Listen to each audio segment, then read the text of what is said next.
Actually, it's interesting. Sounds rather sort of bizarre, but I did go to Diana's coffin the day after I'd written it. And For years, people have talked about Princess Diana's tragic death based on what the royal family, the media, and the public shared.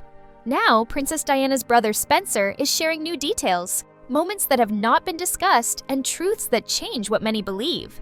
Why was the funeral procession so painful for Diana's sons, William and Harry? What happened when the royal family first learned about her death?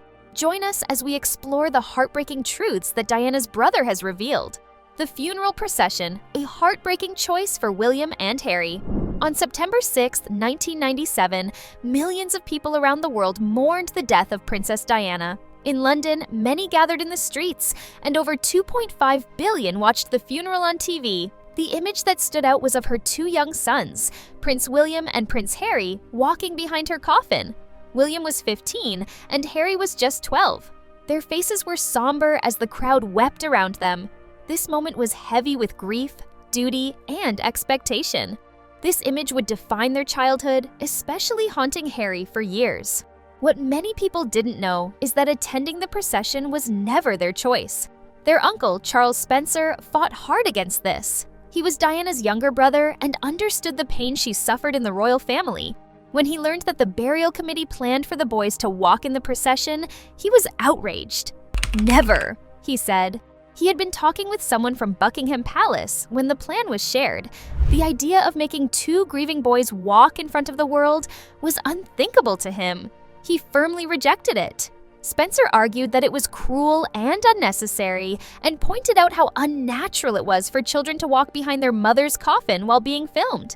But his concerns were ignored. The palace responded, "It has been decided." Charles Spencer did not give up easily. He pushed for a reconsideration. Then he was told that William and Harry wanted to do it. This changed his perspective.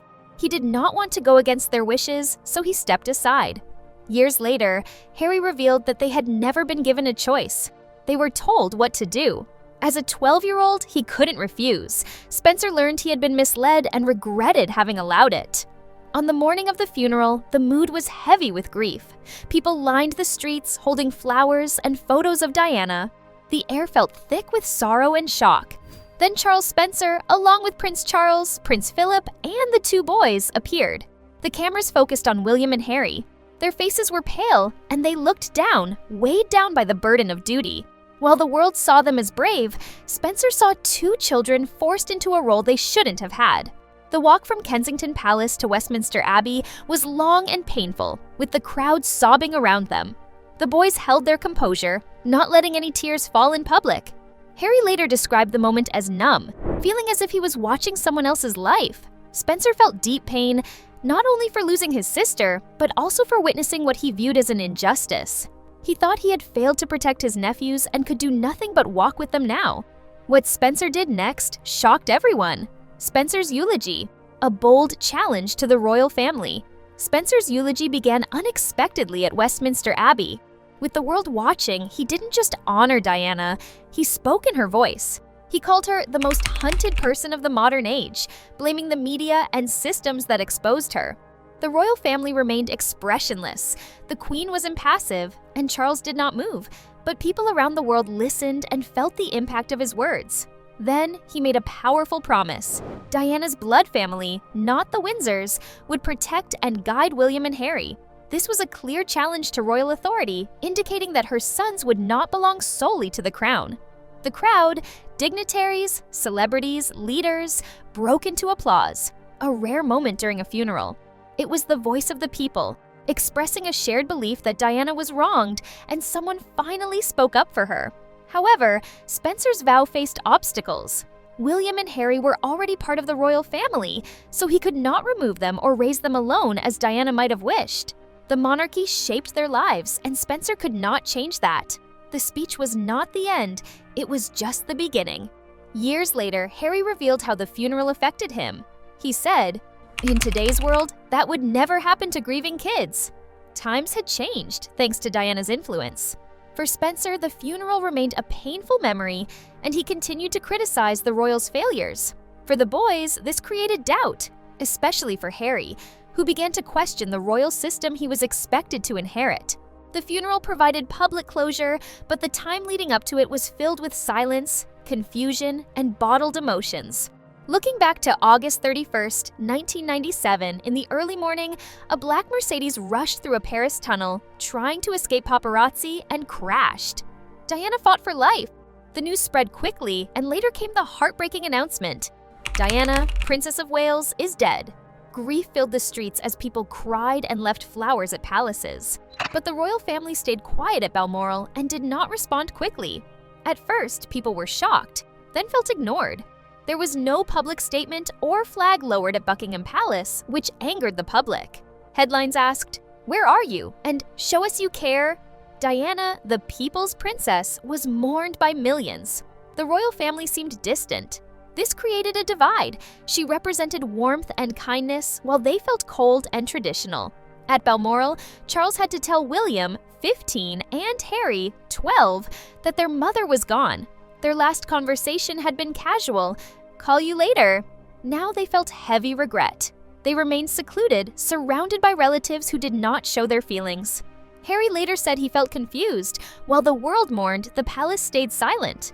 There were no talks about Diana and no comforting hugs as they had hoped. The pressure increased. By September 5th, 5 days after her death, the Queen spoke on camera. She said, "I want to pay tribute to Diana myself. She was an exceptional and gifted human being. In addition to her gifts as an exceptional mother, she was a warm person." But for many, this came too late. The damage had already been done. The monarchy seemed uncaring when people needed empathy. Resentment grew.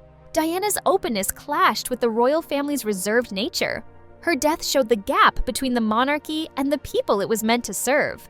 Harry's rebellion reflected his mother's spirit. From a young age, he faced constant comparisons to her fire, warmth, and discomfort with royal duties.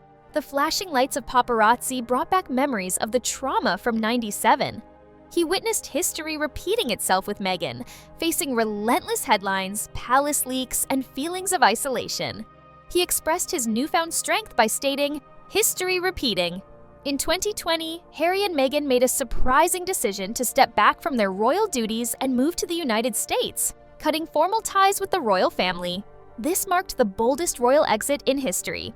For Harry, it was about survival rather than revenge, finishing what Diana had started. After her divorce, she distanced herself from the royal family and revealed her truths.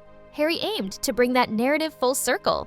Spencer remained quietly supportive of Harry and Meghan. He didn't make grand statements, but he understood their struggle. He had spent decades criticizing the same constraints that Harry sought to escape. Diana's story lived on, inspiring her son's decision to break free. Thanks for watching. Do you think Spencer could have better protected Harry and William? Share your thoughts in the comments. I'd love to hear from you. If this resonated with you, please like, share, and subscribe for more insights on the royals. Don't miss the following video on the screen. You'll enjoy it.